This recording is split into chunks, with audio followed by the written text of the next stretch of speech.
In the world of South African tech and innovation, a few names bridge the gap between education, entrepreneurship, and the cutting edge coding and robotics, like our next guest. Lawrence Khekhe is the founder and CEO of EYETHU Business Group and also serves as an ambassador of the South African Agency for Science and Technology Advancement. Although most of his business is built in South Africa, but he also impacts lives across the continent and abroad, including the likes of Nigeria, Mauritius, Tanzania, China, the US, and Italy. Today, we will unpack his journey from the dusty streets of Everton all the way to the world. Let's check in. Lawrence, Hey, Mr. V. how are you checking in? Hey, let's check in. Let's With check Boyan, I in. like We it. need, Let's we check need to in. check in. We need to check in. Yes, check in. I know I'm good, my brother, and you? I'm great. I'm doing Yes, great. I'm doing yes. great. How was your day? Your morning? Did you have breakfast? Hey, I had a quite intense morning full of interviews back to back. Okay. Yeah, I think this one is the fourth for the day. What? Normally when I start my day, I think I start my day around 6 a.m. with the interviews. Okay. Yeah, whether it's radio, whether it's whatever it is, or television interviews, or there's some meetings that I'm doing with the Chinese, because normally when you have meetings with the Chinese, start from 2 a.m. Okay. or 1 a.m. Okay. Busy. Hey, no, I don't like to say we are trying, but yeah, we are living. Most definitely. Yes, we are living. No, it's good to have you on the show, and thank you for showing up on such a short notice. I really appreciate that. Just a bit of history about yourself. I mean, your background. Where did you grow up? Who is Lawrence Khekhe? Is that the right way You to got say it this? right, Mr. V. I know you got it right.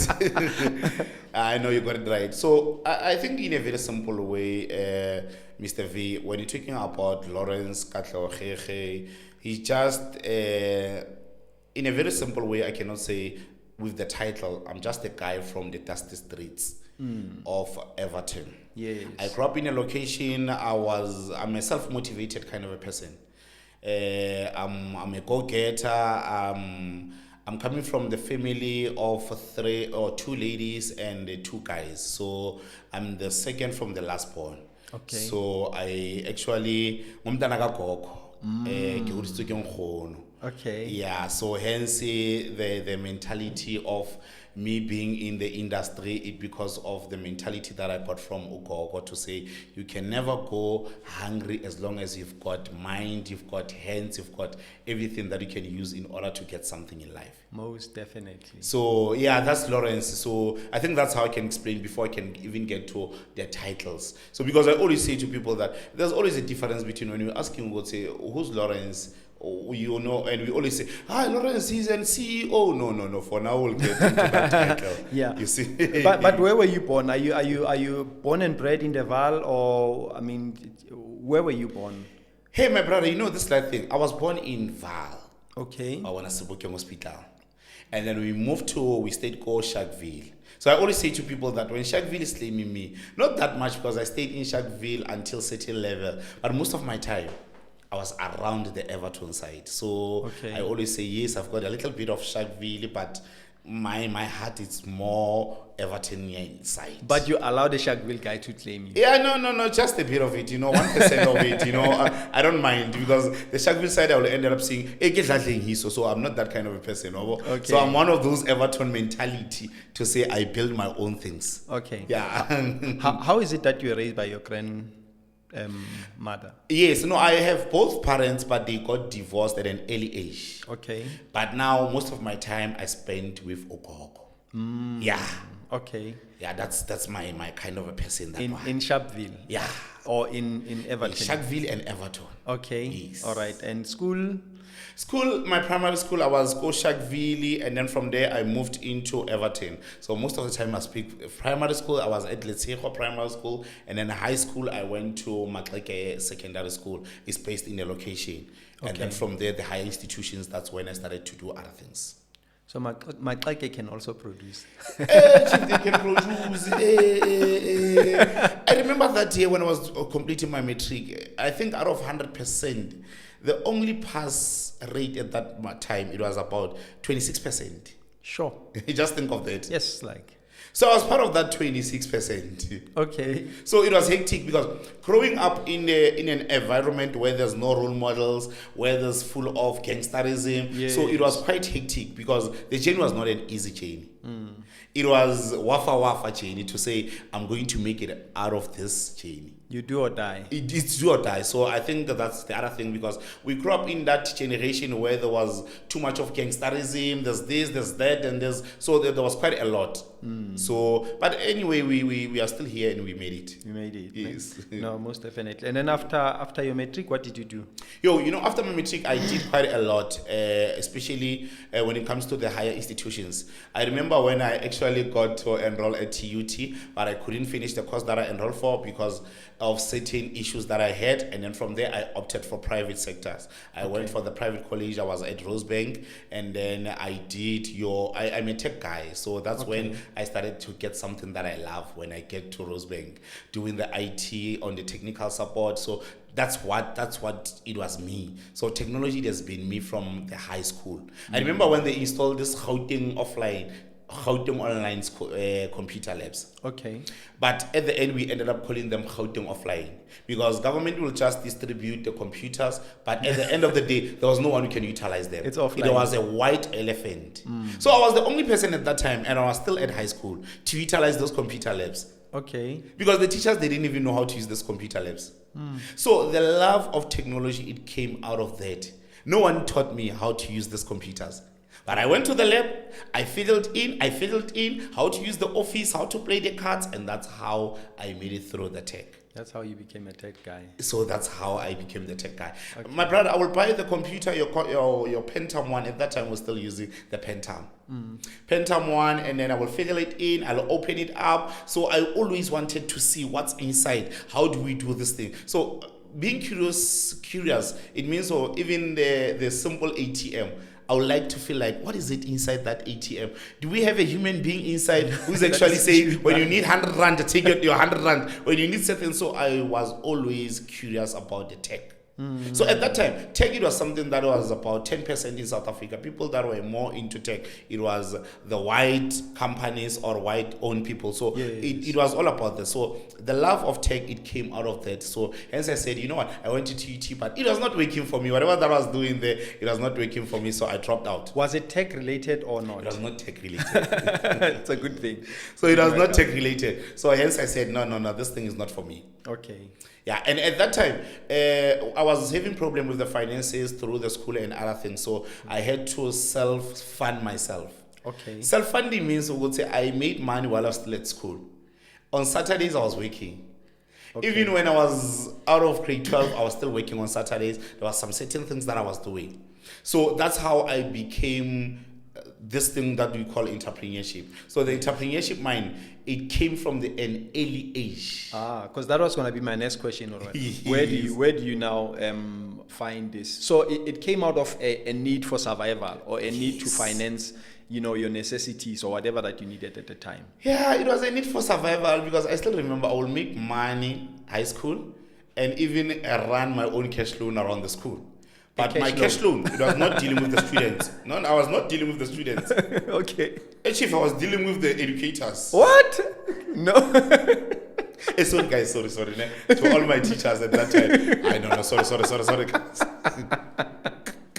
Okay, so you were a loan shark to your teachers. And what was your interest? At that time, my interest was 30%. I give you 100 rand and then it's about 130. Yeah. So the same money that I was making through the hustle, it was the one that I was actually giving it to the teachers. Okay. They will say, because I was the well-known at school. Yes. And they will say, can you go and call Khekhe in class? We need something. Because I was always that fronty, always that guy, The guy who's in the front. Yeah, the guy who's always in the front. The guy who makes things happen. So even if you ask certain teacher to say, I'm asking for somebody, they understand this one is always busy around the school. Okay. So when I get to the office, come, let's talk, man. How much do you have? Okay, ma'am. How much you need? No, man. Things are not doing well, man. Lawrence, man. Just give me 200. You will see month end. You know the drill again. Yes, I know the drill. Okay, but don't tell anyone. Okay. All of them will say, don't tell anyone.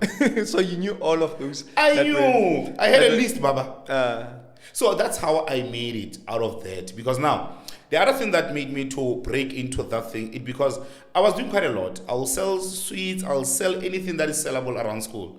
So there was quite a lot that I was doing. So because I came from the family of Ukoko who was selling. So he will sell abovors in the streets, he will take something. So she was there, she was the hustler. So she wouldn't allow us to go to bed without anything. Okay. So the mentality, that's how I made it through. So I was that guy. You see that one that will say, "Hey, chief, I can see that you're struggling with your essay. Let me just do your essay. How much do you have?" That's how I did it. So out of the need for survival, basically, you're saying came out an entrepreneur. Yes.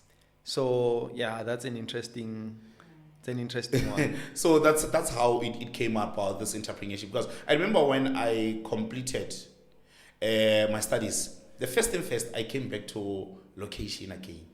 I was staying in Soweto, I was staying outside, and coming back to Val, it was quite challenging. I need to go back to mommy's place, it was hectic. Within 2 months or 3 months, I was out. One of the things, sorry, that you mentioned is you having gone to a college. And I think one of the things that I find in South Africa is we look down on colleges. We underestimate, the learnings that people can get from colleges, etc., etc. And you saying, I'm a product of that, and I've made a big success of myself. And as someone who's went to a university and is not done that. Hey, Mr. V, this one, it's this storyline. It's a very simple storyline that I can engage with. Okay. I always say to people that, you know what, when you're talking about your private colleges, your TVET colleges, those things, they've got power in South Africa. It means they got more practical than theory. Yes. With institutions like, yes, university, there's nothing wrong, but companies now, they're looking for somebody who says, I can do this thing. The skill. Hence, I ended up starting my own college, private college. Okay. At that time, it was just few colleges around that are owned by black people. Okay. So that's how I came up, because I know the power of private colleges in the whole South Africa. So that's when I started to come up with that thing, because you remember when I completed my studies, I went back and then when coming back a location, I found this Gauteng of flying. I utilized the resources from one of the primary schools, my former primary school, which is Letsekwa Primary School. I proposed to them that, can I utilize this computer lab just to teach kids how to utilize the computers? Because now, our kids, they only understand computer when they see it on TV. Yes. So they said, no, it's fine. You can utilize it. Here's the computer lab, but we are not utilizing it. I was like, okay. And then I got other volunteers that says, no. I'm coming from certain college. I'm coming from where? Can we work together? That's when we started what we call Everton IT Solutions at that time. Okay. So it was a voluntarily basic kind of a program to say we'll teach kids from grade 1 until grade 7 how to utilize the computer labs. And then along the way, we started to engage the community. The parent says, what about us? Can we engage? And I was like, I made my own research. And the principal said, let's engage the community after school. And that's when we started to engage the community to teach them how to utilize these computers. At that time, we were not accredited. We didn't understand the systems. And then within a year or 2 years, I was chosen as one of the young community shapers. Okay. Young community shapers, it was provincial, it was national, it was international. So that was my breakthrough. So your request to go and use the computer lab at school, that was the first initiative of you trying to do something business-like. Okay. Because I got a qualification, and then from there, I remember, man, my other first job, it was to work somewhere at one of furniture shops. But I didn't last as a salesperson. Like, this thing is not for me, guys. Guys, no. Okay. And then somebody said, no. I've got something for you. There's a company somewhere around Duncanville. They are doing cookies. These companies. And I'm like, I worked there for about a month. And I was like, guys, no, this is not for me. It's definitely not going to work. So I started volunteering with a qualification. Okay. So hence I'm saying, I always say, don't despise the smaller beginnings because you don't know anything about it. So the main thing about that project, it was to say, let me just do it voluntarily. So it was mainly on a voluntary basis. Okay. We started to register the company after 6 months.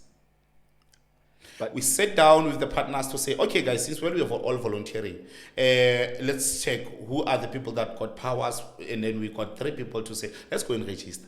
The one person fell off on the last day when we were about to go to Joburg and register. Okay. So that's when everything started. That's when you formalized it. No? That's how we formalized the business.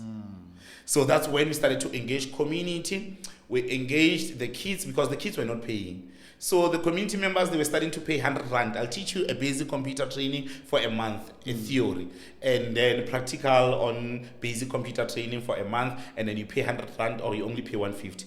That's how all these things started. Sure. It was an informal thing that gradually became formal. Formal. What would you say were some of the challenges that you faced then? I know it's, I don't know, what year was it when you started this? God. Which year? Around 2009 or 2008, something like that. Okay. Because now it's been 17 years. Yeah, 17 years. And what were the challenges? Like, what did you battle with then when you started? Finances, business support system, motivation.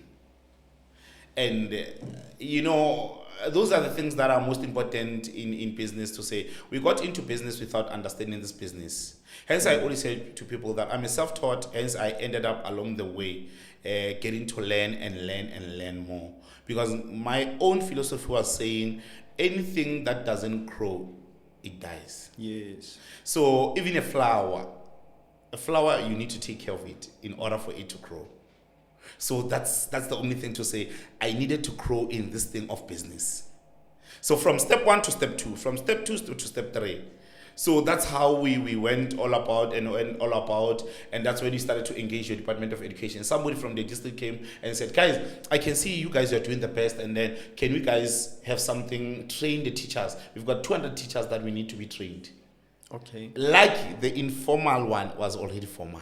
Hey, I see. That was we're very fortunate. So the opportunity came right at the time when you had formalized this thing. And at that time, Mr. V, sorry to say that, already I was all over the news. I was also all over the newspapers. Okay. People were writing about me because I was chosen as the young community shaper.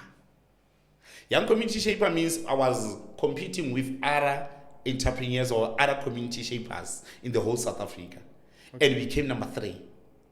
And it became number 3, we won certain prize, and then we came back.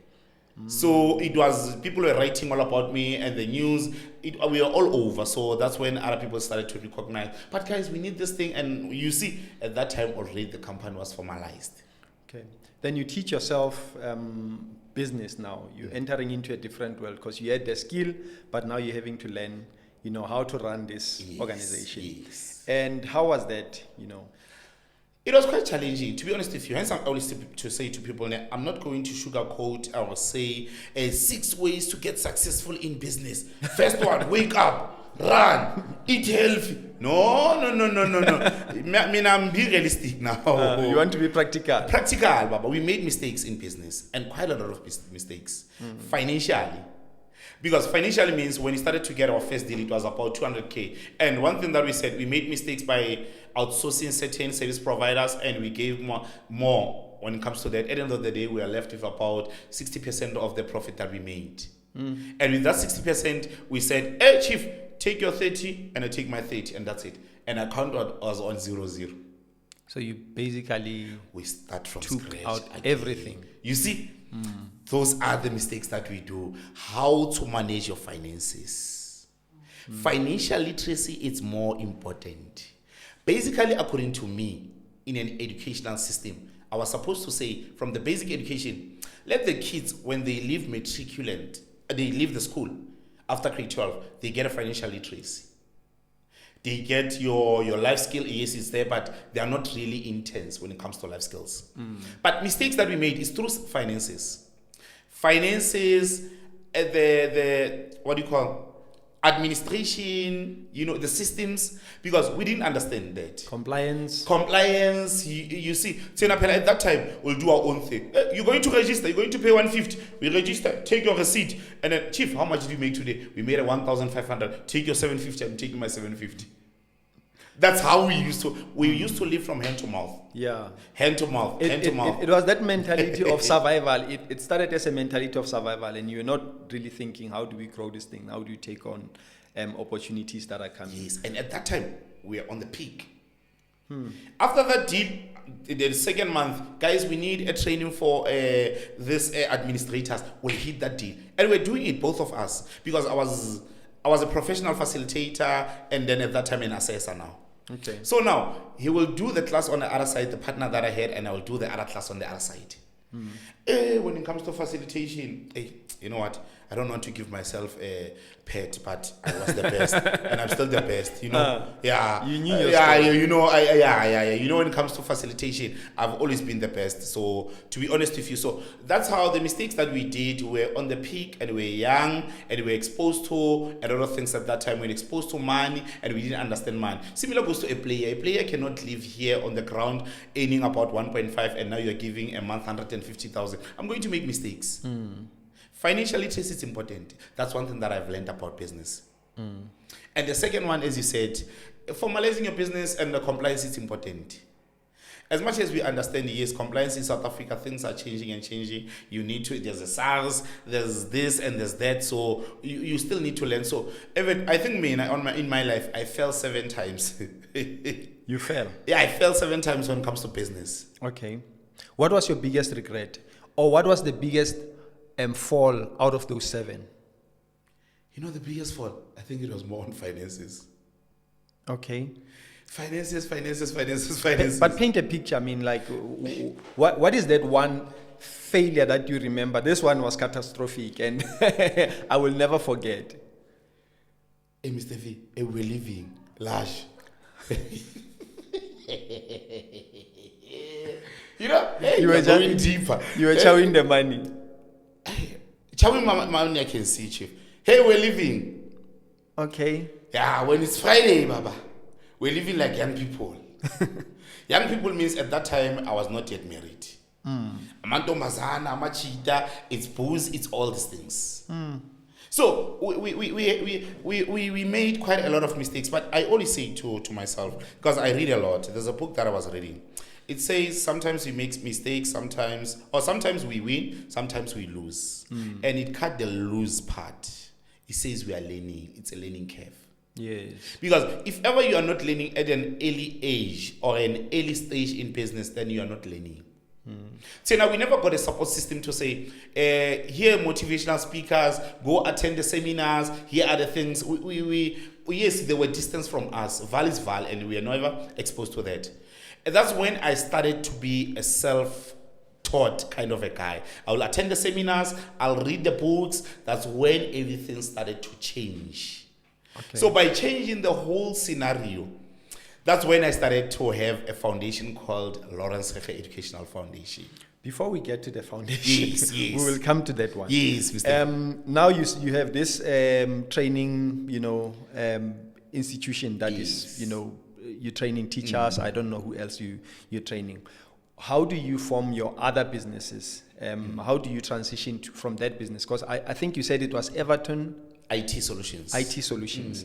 But currently we are talking about EYETHU. Yes. So how did you move from Everton? What happened to Everton to you now starting EYETHU? Mr. V, Everton, it got dissolved along the way. So the partnership, it got dissolved, and then that's when I started to stand alone now. Okay. To say we already have something somewhere working nicely, but now I was too relaxed there. Everything was just when you feel like this thing is no longer working for me. And the company that adopted us at that time, it just came up to say, guys, here's a proposal. Can we guys bring you on board and work for us? That's when everything started. I remember they proposed us around October, November to say, guys, can we come? And I'm like, And my partner says, Chief, but we don't have choice. At least now we'll be having salary every month. We are sure about salary. I know. And easy. That's when it got dissolved to say, dissolving, it says my partner was staying at the same company that actually adopted us. Okay. And I was like, no. I'm not. You're moving out. I'm moving out. They thought I'm joking. I remember Chana was calling me to say, hey, Lawrence, don't forget you've got a class at this time. I was like, Not me. And easy. That's how everything stopped. So my partner was still there, and then I had to start from scratch. I remember starting from scratch. I lost almost everything, like your cars and whatever that I had at that time, because I needed to start on a zero budget. Starting from the zero budget, this is the journey. Now I'm leaving this site where I was making money. And where I was making money, that's when the foundation was born. Oh. The foundation was born because of, I built a brand first, which is Lawrence Khekhe. Yes. In the whole valley. A personal brand. Yes, because at that time I think we taught about close to 40,000 learners, community members. Whether young or old, and I was doing motivations in the schools, I was at the peak. But the peak means everyone who goes there, he says, I'm looking for Lawrence Khekhe. So I said, okay. So now I've built a name, which is Lawrence Khekhe. So I started a foundation. It was NPC, Section 21. I said, let me start Lawrence Khekhe Educational Foundation. Lawrence Khekhe Educational Foundation, the focus, it was more on education. It was more on sports and recreation. That was my focus. Okay. And then I started to give back. Like, at that time, I didn't have money. I was the middleman. I'll go and propose to certain company to give me a school shoes, and then from there I'll just go and exit the program. Okay. So that's how I dealt. I was on the peak, like giving. It has been always in me. It has been me every year. Like all these years, I've always been consistent when it comes to giving. So that's how I did it. I was doing it, and the company will say, no, Lawrence will assist in different things. And now I was getting to other provinces. Somebody will call me in Free State, Chief, can you do this kind of a program? And I will do it. At that time, I'm running Lawrence Khekhe Educational Foundation. And then that's how I got to work with South African Agency of Science and Technology Advancement. Through Lawrence Khekhe Educational Foundation. I became an ambassador. I even became an advisor. Okay. Because I was traveling in the whole 9 provinces.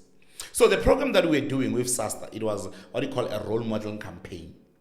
Role modeling campaign, it was all about career profiling project, subject choices. We were dealing with the learners. So the name, it was growing, Lawrence Khekhe Educational Foundation. Because now when you get to Free State, it's about Lawrence Khekhe and SASTA. It was about this. So that's how I made it. I remember last year, I was looking at my social media and somebody was actually sending me something on my wall to say, Abdi Lawrence, thank you very much. I am a professional doctor today. Because of you. You once said something while you were at Free State somewhere, and I can't even remember. And at that time we said, the seed that we are planting will never see the result now. But let's look 10 years. So that project, it was closer to my heart. Because we'll go deeper down in rurals to say, we'll bring the role models, different role models. If ever you are an engineer, let me say, mechanical engineer, go and speak to the learners. Yes. Because we saw this thing of career, whatever guidance. Career guidance is not working. We need somebody who's on that field. To talk to these guys. Yes, tell me, what are your challenges as a mechanical engineer? How much at least are you making per annum? How did you get through getting the funding? How did you handle like everything as you are today? So we started to see the differences around our communities. So that project was a very success. Everywhere in that province. So basically that project sends you to the rest of the provinces of South Africa. Yes. Okay. Because all our programs, they were running on Saturday. So we'll travel on Friday, Saturday we are there, we'll do that. At that time, I'm still running a Lawrence Khekhe Educational Foundation. I've not started with all these things. Business. But with this NPC, I'm still trying to benefit somehow for traveling wise and all those things. So that's when other companies started to see, would say, but Lawrence, you are doing this thing. With this educational foundation, I started to do voluntary on training again. But training, I was doing it in a very simple way. So the other companies, that's when they started to say, Chief, can we propose to work with you? From foundation to foundation. The first foundation that I started to work with, it was MTN SA Foundation. Somebody just saw my work on social media. And he said, Chief, I like what you are doing. Can we meet? And when he was like there and tell me what you are doing and how do you do this thing? He didn't tell me what he's coming from which company. Okay. When we are done, he called me the second day to say, hey, Chief, you're speaking to Madman from this company. We are interested in your project. Can you come and do the presentation? Here's the address. Road report. Okay, I need to go to road report. At that time, I lost my car, so I need to catch the taxis to get there. By the time when I get there, Baba, even the shoes were like, I need to have something that I need to at least. The shoes are dusty. I needed to hit the presentation. I hit the presentation. Mr. V, that was a breakthrough. The guy said, we love what you are doing. We have a program that you are doing in 9 provinces. We are training the teachers. We are having the computer laboratories all over the country. We need somebody who can be able to teach. Can you do that? I was like, yes, I can do it. Okay, we've got 5 provinces for you. Can you do those 5 provinces? At that time, I didn't know anything. I didn't know Eastern Cape. How do I fiddle around Eastern Cape? That's how I got to make a relationship with MTN. It's been 10 years this year working with MTN. 10 clean years. And all of these things started with you volunteering, giving things for free. Yes. And eventually somebody spots you and it's like, but this person is doing something that. My brother, there was no connection there. There was no one who says he knows Lawrence there. It was neutral people to say, give us what you have. What you have, what can you do? Vanna, first year, I made a name. First year, that's when they started to say, everywhere you get to KZ and Lawrence this. When you get to Eastern Cape, that's how I started to fiddle around. But at that time, now I've already registered what you call EYETHU National Computer College. Okay. EYETHU National Computer College now, it focuses more now on the community, the private sectors. What year is this? I'm not good with years. Because with foundation, it's 15 years. We've running the educational foundation, running EYETHU is 13 years. Okay, so it's about 2013 or so. So I've been consistent on that one. So now, I'm registering EYETHU National Computer College. The reason why I'm registering the college, it means now I need to comply. As much as this company has already given me a chance, yes, there's no accreditation. They said to me, for now, yes, worked, but outsource the accreditation. So now, I'm making money now. I'm making money now. They're taking care of me. It's a private sector.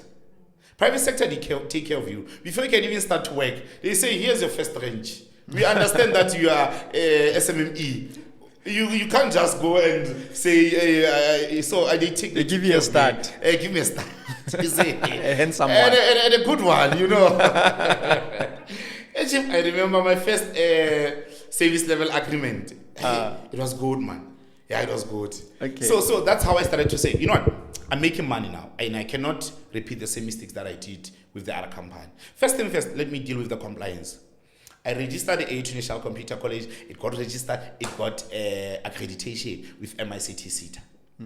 Then we push, we put in the media now. We're doing television, we're doing all these things. It become accredited on, I think we got accredited on about close to 20 courses that we're doing. Okay. I set up the offices. I think the first offices, they were at Bo Tirela, Bipado. I set up the first offices. Advertise, and then the students were coming. Approach the private sectors now, they're coming on board. Government, they're coming on board. I'm starting to move now. I'm starting to have a team. That's how I started to move around. I'm running the foundation. I'm running this private sector where I'm making money. Even now, when I'm looking on this foundation side, I will take the money from this side and fund the other one. And this foundation, now it's doing their own thing because it's an NPC. NPC is a non-profit company. And you're still in partnership with MTN? I'm still there. And now we are moving, Baba. We are moving. All these years, we're still moving. And the nice thing about me is that even if I had employees, I was still on the ground. I'm one of those, I'm no longer call myself a CEO because now EYETHU is no longer just EYETHU. Because now, it's EYETHU Business Group. Okay. we contain it as a EYETHU business group, because under EYETHU business group now we've got different entities. Okay. EYETHU business group, it consists of the board of directors. So now I'm just an executive director. Okay. It's no longer a chief executive officer. Okay.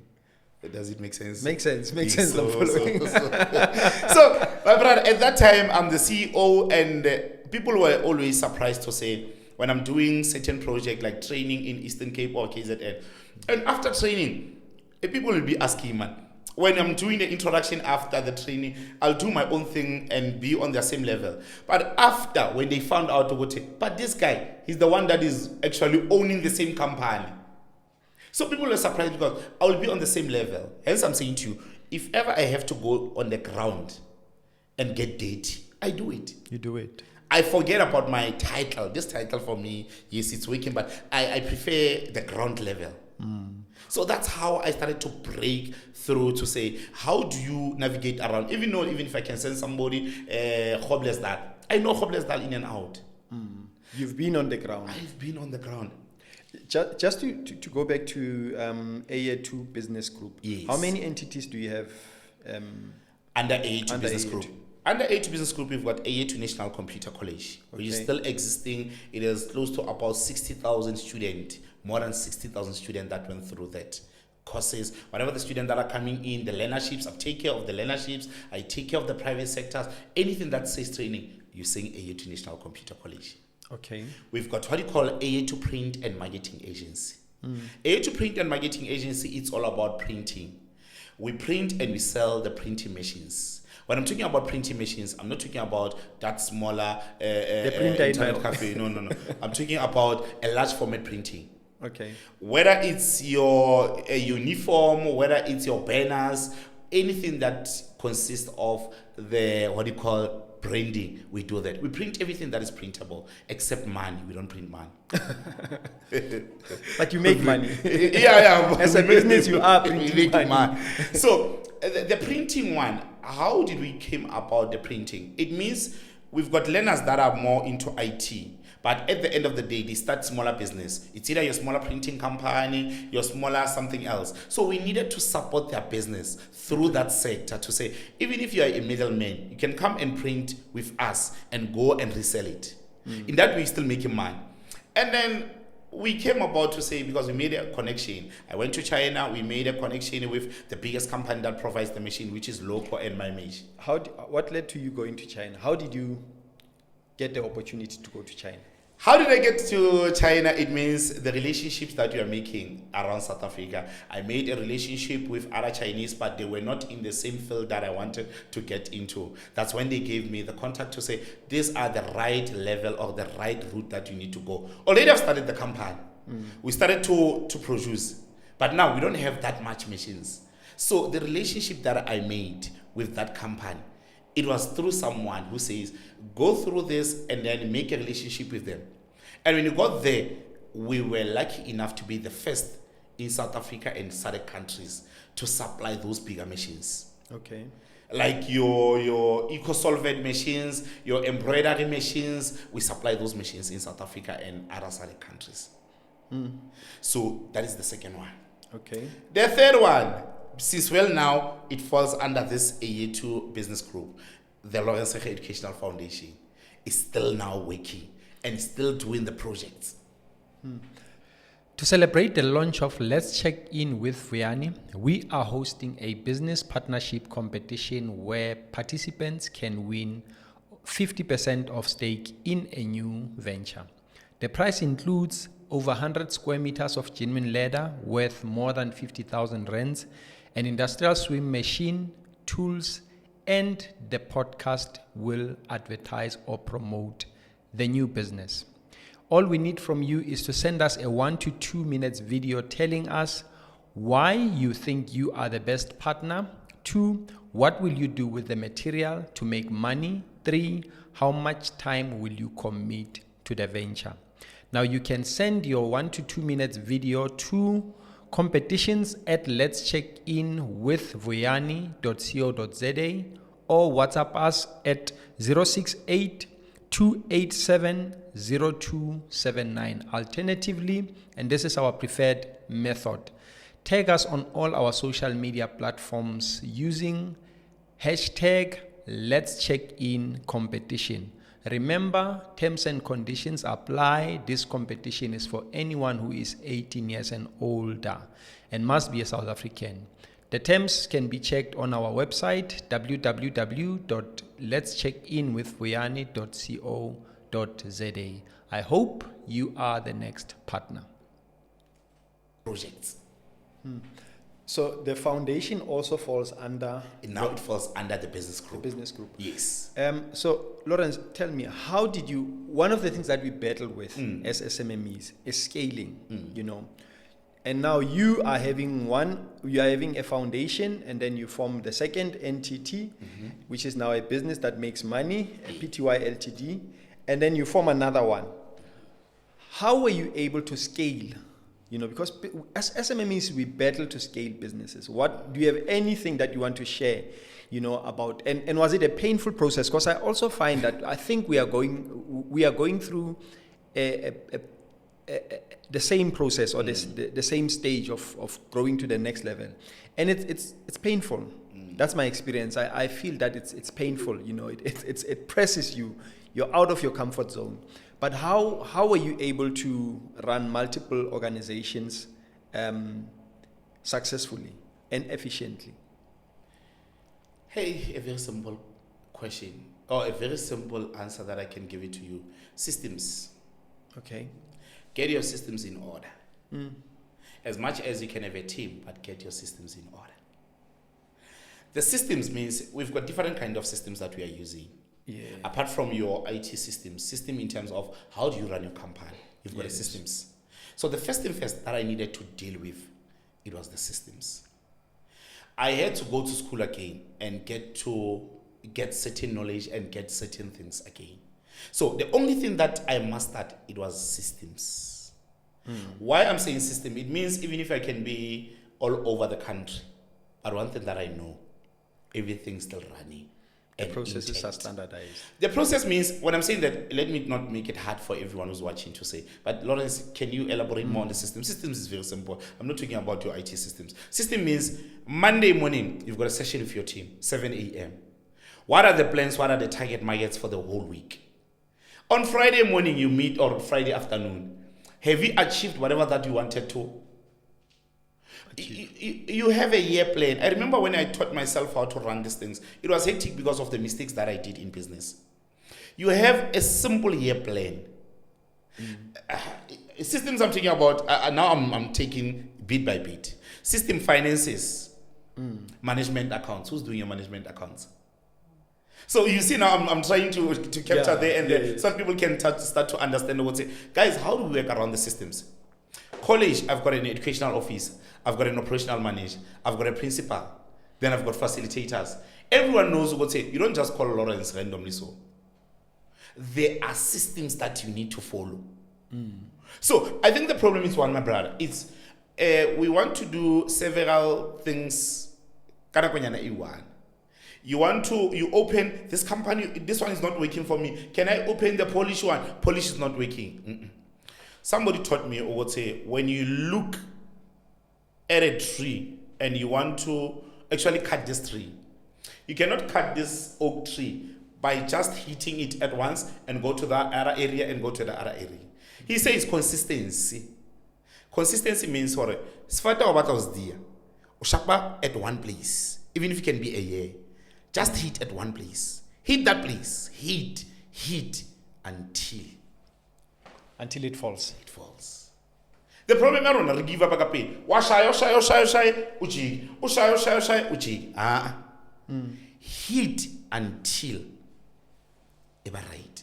Again, now we're still trying to get it right. This thing is a system, and entrepreneurship is not for faint-hearted guys. Let me tell you honest truth. There's always challenges every day. There's always challenges. Do you think someone who is having a tuck shop that sells, a burger, can they be able to implement or develop and implement systems? in their business? They get- Is it that easy? Because I mean, when you're talking about systems, you're talking about different people in your organization, and I'm thinking, but there's someone with a small shop. Yes. Do they need systems? Will they be able to, develop them and implement them? They can. All right, why I'm saying so, I'm currently at this moment running a project called Hustlers Empowerment Initiative. That is our fourth program that we are running, entity. Hustlers Empowerment Initiative. Hustlers Empowerment Initiative, we are all about empowering the hustlers. We are all empowering the informal traders. Okay. I want somebody who says, I'm an informal trader, but being an informal trader, I'm running a smaller entity. I'm selling archer in different kgs, 5 kg, 20 kg. I'm all about those people now in my life. I want to show them that it's possible and you can have systems. With this initiative, we are funding the informal businesses. By funding them, we started with saying we are funding your business with 2,000 of stock. 2,000 is quite a lot of money, but some of us will look at it, it's nothing, 2,000. If ever we can go now and buy a packet of archer, it makes about 20 liter of it. It's about 1,400. With the packaging, everything, it's 1,400. And the remaining, we just use it for your advertising. We build up your systems in terms of your branding, your campaign, your t-shirts, your whatever it is that can be able to display your business. So, 1,400, do you know with 1,400 by selling archer, you can make another 1,400? Somebody didn't understand that. Bengitshela amajita ngithi ebafethu amantombazana bathi bacela ifavor. Uthi sharp. Ucela ifavor and makathi ngicela 1,000 uthi sharp. Uye la uyothenga iarcher and then after buying archer umnikeza ona uthi antombazana la ngimnikeza a lifetime thing. That's your favor. Let's go back let's go back to systems, Lawrence. So I'm saying, hey, ngifuna ukansara lento le ukuthi the aim ukuthi the systems, you need to understand ukuthi how much did you buy these things? How much are you making? This thing on its own, it's a system. But the problem is one with us. Running a tuck shop, you think what you don't need a systems. You need a systems. Systems means you need to know what, even if you are not there, we ask what, where do you stock? Because at the end of the day, now South Africa has got quite a lot of challenges that there's somewhere that when you buy things, you're going to have a problem. You need to know, okay, if I'm stocking go macro, even if I'm not there, I know my wife will go to macro. It's a system. She's going to spend certain amount. So it's easy for somebody. The only thing that we need is one. It's education. Hence now we'll be even doing training for these informal traders. To say, let's not jump into the sheep, but let's keep the main thing. You're running a business and you want to be successful, you want to make profit. Let's build you the systems for your business. On a smaller scale. On a smaller scale. Don't rush. Don't go to the ISOs of this. No. You take it step by step, and then from there we teach them how do you formalize your business. The legally your business, the legality your business. We take it one step at a time because now we realized the reason why I'm doing this project is because I sat down and realized somehow when you're looking for a funding, you don't really looking for 1 million. How are you going to manage 1 million? Or you can't manage 10 rand, or you can't manage 10,000. You see, it becomes a problem. I was saying to somebody, if ever God can trust you with 10 rand, it's easy for you to wake up, trust like 1,000. If ever you cannot manage a simple 1,000, how are you going to manage 1 million? Fair enough. You've traveled Nigeria, yes, China, the US, yes, and there. Yes, Italy. You like that one? And yes, you traveling to these countries, how has that shaped your perspective, about business? My brother, that thing, it has shaped me, it has built me, it has made me who I am today. I'm empowered because of traveling. I remember when you go to Italy, going to Rome, I was with my wife at that time. So we're just going for a vacation. But I got to learn something that side. And I ended up attending a training that side. This self-service kind of system, because I'm a tech guy, I started to learn about this self-service in Rome. What self-service? This self-service, when you get to Spa, you just have to... there's no tailor, there's no one. There's nothing. It's a self-service. You're on your own. My brother, when I started to see that system, I had to, like, you know what, can I understand here what's happening? And you know that Super Spa, it comes from Italy. It's not a South African thing. It's an Italy kind of thing. Okay. So that's when I started to learn that thing. And now, when they started to execute the same system that I went through the training for 3 days workshop, when it came to South Africa, we're the first people to bid for that system. And we got it. Currently, it will be actually in South Africa. We go in there straight where we'll be using the self-service. Already, your KFC and the other kind of program shops, they're using the self-service. So I'm saying to you, traveling, it has made me somebody in life to say, I got to get empowered. I network a lot when I'm traveling. Well, any country, when I get there, I start to make the contacts. Right now, we already made a contact again to Nigeria, whereby we supply the machines. We've got a warehouse that supplies the machines in Nigeria. So because of the connection and the contact that I had through somebody, and we had the contact when you get to the airport and say, oh, I'm doing this, I'm doing that. So the power of networking, because your network's supposed to be your net worth. Yes. So that's when I started to learn a lot, because guys, when I'm here around this certain area or I'm around Val, sometimes we think, isn't that they're not as in Zagali, things are not, like, you feel like your business is not breathing at all. Sometimes you just need to shift your territory. Because I think, the only thing that I grew up with in this entrepreneurship thing, I think I was self-motivated and I lived by the word of God. And I still remember I said to people, the first time when I read the scripture from Genesis, it says Genesis 12, chapter 12 from 1 until 7. When God says to Abraham, leave your native country and go to the country that I'll show you. When you get to this country, I'll bless you and you shall be the blessing to others. When God blesses us, it's not for us, for our beneficial, but it means that we need to be a blessing to others. There's nothing that makes me happy when I get to any other retail shop and somebody who's working with me, they're pushing a trolley. I don't always say my employees, I say it's my team. Somebody's pushing a trolley, they've got their family, they are happy, it's month end. It fulfills my heart to say, God, whatever the scripture that you said, I'll become an Abraham. You're fulfilling it. I'm fulfilling it. Yes. To say, here they are getting their own things. Yeah, 15, but right, they're happy. Still abroad. Yes. What are those cultural observations that you've made in other countries that surprised you? What did you find in China, the culture of business and how they do business, in Nigeria, whichever other country that surprised you?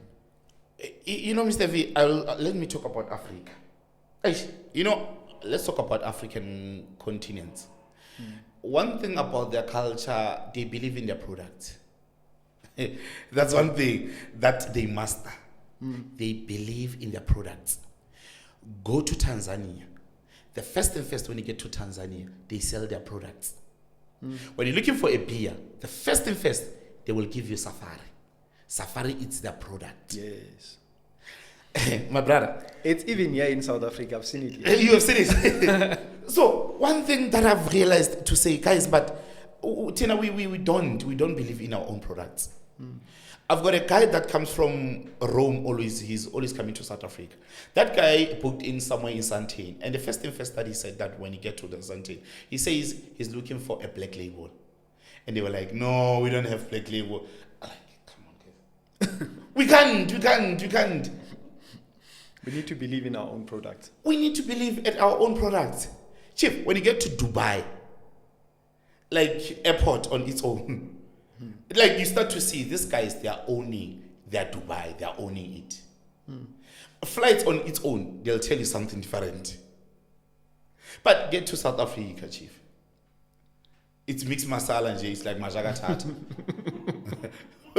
Guys, and one of this thing of culture, whenever we are, I'm still saying, for me, I'm trying so hard to say, let's push our own South African brands. I'm all about South African brand. Trust me. So what I'm saying is that in the other cultures, especially in Africa, they believe in their own. I've done your Mauritius, I've done other things. When you get to that areas, they believe in their own products first Before you can even introduce your other kind of product to say, this one, it comes from certain area. No, you can't find it. I was like, okay, do you guys have castle? We're talking about what castle? We don't have it here. But when I'm in South Africa, you see, you can get safari. Why? Something is wrong. You are in coding and robotics. Yes. How do you see that impacting, our tech ecosystem in the next few years? Hey, because they said what? We are on the 4th industrial revolution. Somewhere there. Yeah, we need to start with that. 4th industrial revolution. By research, it says, according to South Africa, we have not even reached the second. Tina, we are already talking fourth. No, we haven't even reached the second. Why I'm saying we have not even reached the second? Somebody out there in the rural areas doesn't even understand even a simple PC. When you're talking about a personal computer, they don't understand. When you're talking about keyboard, it's like you're talking a different language. So it's hard for us to start to sing the song that says 4th Industrial Revolution. We've got the first year student at different higher institutions, but they don't even know how to submit using the computers. Do you know that? So it's quite hectic to say the language that we want to say 4th Industrial Revolution, we're still behind. When I'm talking the coding and robotics, and I'm taking it slowly. It's been years now we've done the coding and robotics. Coding and robotics, our focus is more on the learners. But I had to change the whole concept to say, how about we train the coaches? We call them the coach. Trainers, we call them the coach. Okay. On its own, you don't have coach. So how do you say we are distributing coding and robotics in the whole country? But at the end of the day, we don't have specific personnel that can be able to execute this training. Yes. So we still have quite a long way because there are certain institutions that are doing the coding and robotics, like the likes of your UJ, your UNISA. We have partnered with it, but the only thing that they are doing, it's theory. So now on our side, we hit with theory and practical, because you need to see it. You need to code. You need the robots to make sure that you code directly, and then you make sure those robots, they are working. So with these institutions, especially your other entities, yes, we can get there one step at a time.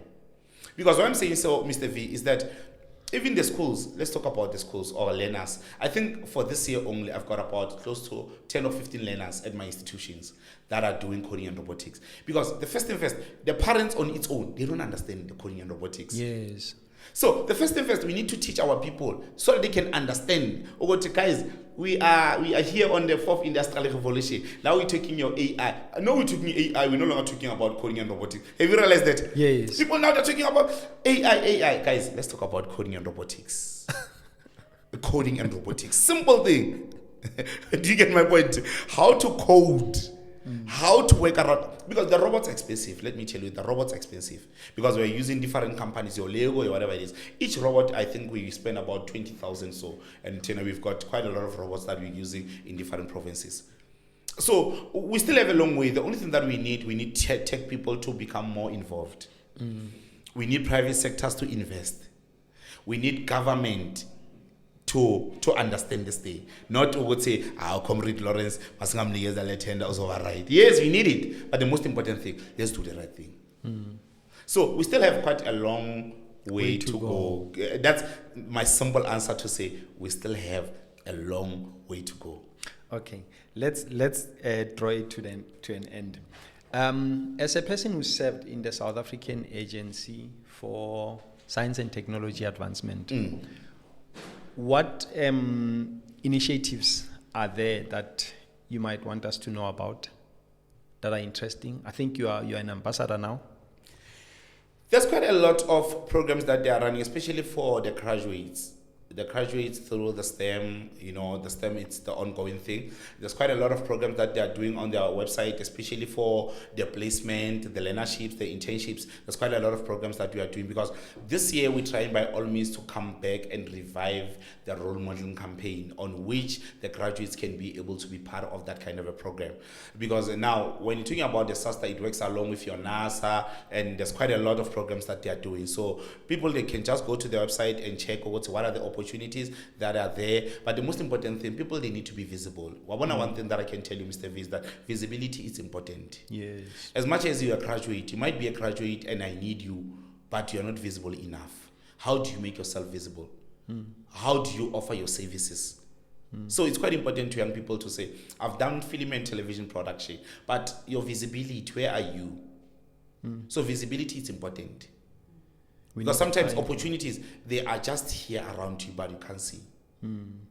So we need to be visible as much as we can. Because now, even apart from other things, I'll be taking other graduates that will be doing certain programs for the Microsoft in an African side, your Tanzania, your Namibia, and other countries. They are starting us from next week. So you see, any opportunities that I'm getting involved is not all about me, but it's about how do we work around that. Yes, how do we build the South Africa we want to live in? That we want to Makes see. sense. We have a segment on this podcast. Yes. We call it Pass the Mic. Okay. You get to ask a question, the next guest. I don't know who the next guest is. Please don't ask me who's the next guest. But we want to give you an opportunity to ask them a question. And then we'll pass this question to them. Okay. Answer. God.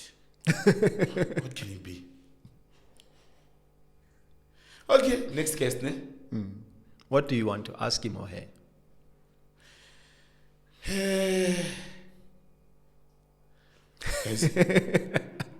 While you're thinking about it, do you want to think about it some more? No, I think it's very simple. Okay. Since when we're working with South Africa, if ever it's a next case coming, how can you actually... No, you can ask me something, then I can there's something that I'm thinking. And it's more of about local economic development. But it's more on local economic development. Okay. And you want to think some more about it? Or you want to... You can ask it. I'm not going to restrict you. I know I put you in a corner here and you're not prepared for this. No, I think it's very simple. As entrepreneurs, how do we contribute to our local economic development? And how do we make sure that our local economic development, it comes back to South Africans? Thank you. Nice and clear and simple. As we close this episode, Yes. Is there anything that you think maybe we might have missed or you want to say as a closing comment? As a closing comment, Mr. V, is that each one build one. I've come up with that strategy when I came up with the Hustlers Empowerment Initiative. Whatever that we are funding the SMMEs per quarter, each and every quarter, I'm taking 5 or 10 SMMEs and I'm buying them stock, which means you use 2,000. When it comes to it's either you need marketing materials or you need a stock. We do a research. We go to your site, we make sure that your site is working, we make sure that your business is running. It goes according to the sessions. So that thing, we started it out of our own pockets to fund other businesses. Right now for Mandela Month, guys, we cannot always go to the homes and clean and do this thing. No. We need, no. Let it change. Similar goes to the 16th June. We can't keep on wearing uniform. This 16th June, let's wear gowns, wear your belt. Let's go out there and have fun. Because we are making education fashionable. The second one, the one for Mandela Day, we can't keep on doing this thing. How about we contribute to build other SMMEs? SMMEs that can stand on their own feet. We can't always wait for government to fund us. Yes. But say now we can be able to contribute to say, Mr. V, how much do you have? Okay, when I know Koskazi Yakon is only 1,000 and somebody will give me 1,000, it's a 2,000. And I'm telling you straight to say, we've got a certain business around Meaton that we're going to fund, and you're going to make sure that your 2,000 investment is working. By the end of the year, we'll be having a gala dinner and making a report to say that 2,000 that you've contributed, this person now can make about 40,000 a month, and this person has employed about 20 people. That's a motivation on its own. And they can contribute to the next person. And they can contribute, and they are contributing again to our local economic development. On top of that, it means now we no longer have to say, we always need to say, let's give back. No, guys, we cannot always give and give and give. We need a sustainable community. We need a sustainable entrepreneurs. And that is not going to be just the government. It's going to be all of us contributing. I need to say that we're no longer doing like government. We don't just give you money and look at that side. How many people fell down because of they were given 1 million and you charge the 1 million and then you get that? So Tina, we take care of you for the whole year. We make sure that your business, it works. It succeeds. So it succeeds because we need each other at the end of the day. You've got a skill that, like, I don't have certain skill, but you have that skill. But if ever we work as a team, then we can make it a success. Definitely. So that's the only thing that I can say, because my simple ways is that let us become the change that we want to see in our own communities. Let's close it at that. Thank you so much. Thank you very much, Mr. V. I love the energy. Yes, let's check in. Let's check in with Boyani. Yes. Most definitely. Thanks. Thank you.